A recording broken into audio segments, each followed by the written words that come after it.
You should have come here legally. Jesus was here right now. Would you let him in? As long as he went through the proper, as long as he came here legally. As long as Jesus Christ came to this country legally, we would let him in. Thank you, gentlemen. Thank you. No, thank you. That's pretty intense. Yeah. I feel like Jesus was kind of like a big open border socialist.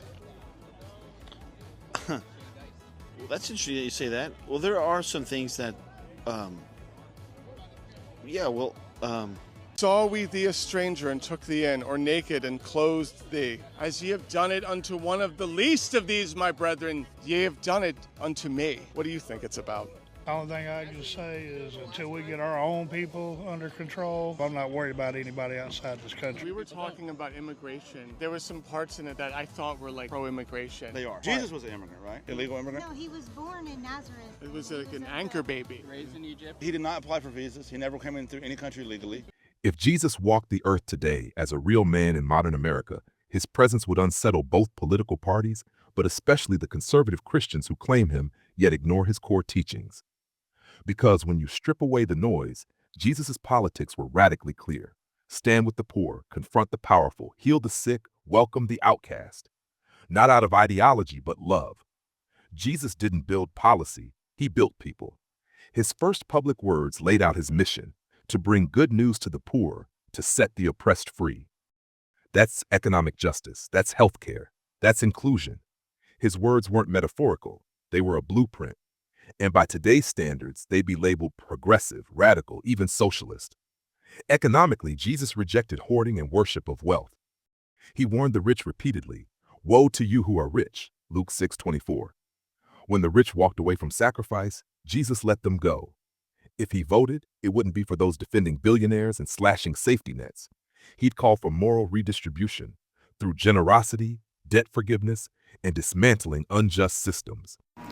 I'm a Christian, just to let you know. And I think I fell in the category when I voted for Trump as a Christian nationalist. I'm not a Christian nationalist anymore. I woke up. I've seen what's going on. And it doesn't take a genius to see that Trump is just bad, evil. I mean, the big, beautiful bill, that says it all. Kids are going to go hungry. People are going to be kicked off their insurance, and some are going to die, probably a lot. And I regret that vote. Believe me, I do, people. And I'm so, so sorry for the ones that are going to suffer because of my vote, and it's wrong. And I pray to God, forgive me. On healthcare, Jesus healed everyone, no charge, no exceptions. Universal care wasn't a debate for him, it was a mandate. Imagine Jesus co-signing insurance loopholes or insulin price hikes.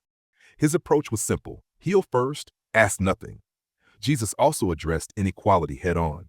He told chilling stories about wealth, like the rich man ignoring Lazarus, Luke 16. He flipped temple tables because of financial exploitation. Predatory lenders, corporate landlords, Wall Street greed would face the same rage. Jesus didn't just call for charity, he demanded justice. As a refugee child fleeing violence, Jesus would be crystal clear on immigration. Walls, bans, deportations, none of that aligns with the gospel.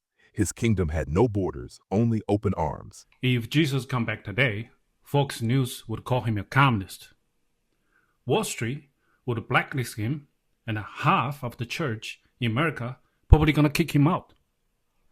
Why? Because everything Jesus did sounds a lot more like wealth redistribution than capitalism. Let's look at the fact. He fed 5,000 regular people with 5 loaves of bread and 2 fish. No charge, no cash. That's not charity.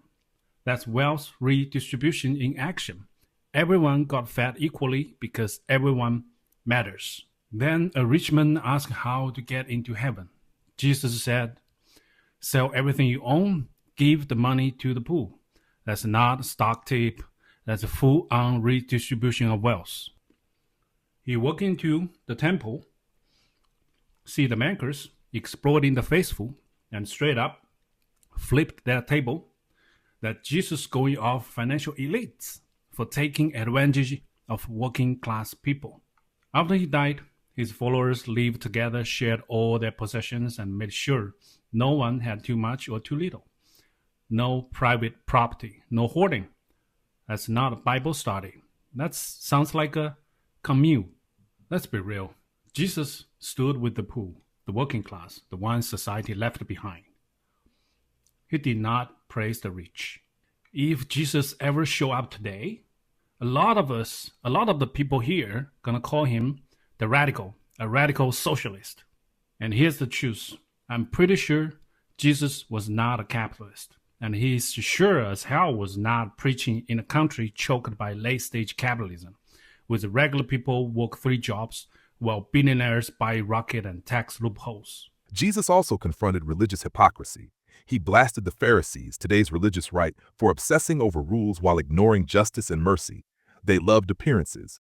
Jesus demanded substance. Today's culture wars over prayer in schools or LGBTQ rights miss the point. Jesus would say, feed the hungry, heal the broken, love the outcast. And while Jesus never spoke directly about homosexuality, he constantly embraced the marginalized. He touched lepers, dined with sex workers, and healed those seen as unclean. His message was never exclusion. It was radical love. That's not tolerance. That's full-throated defense of dignity. Jesus also experienced state violence. He was arrested, beaten, and executed by empire. He warned his followers they'd face the same. He would never back law and order policies that brutalize the poor or militarize police. He would visit the prisoners, not demonize them. Let's talk about the big ugly bill. Because if you support it, I have one question. How do you call yourself a Christian or a Catholic and still stand behind it? Because nothing in the bill aligns with the teachings of Jesus. Not the cuts to Medicaid, not the slashing of food assistance, not the tax breaks for the ultra wealthy, while children go hungry and the sick untreated. Jesus said, "Whatever you did for the least of these, you did for me." And this bill does nothing for the least. It punishes them. You don't have to take my word for it. Just ask Pope Leo IX. At a global gathering just last month, he warned world leaders about the unacceptable disproportion between the immense wealth concentrated in the hands of a few and the world's poor.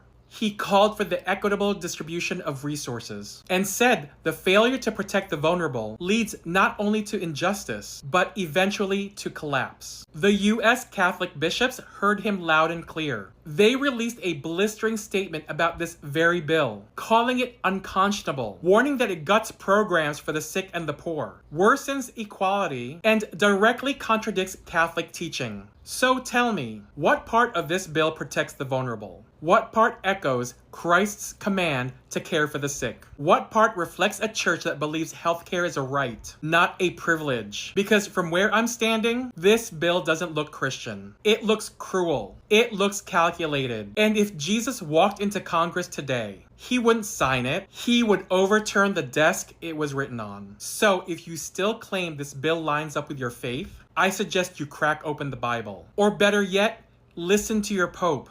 Because Pope Leo IX isn't just speaking from a pulpit. He's sounding the alarm. And you can't serve Christ and Caesar. Pick one.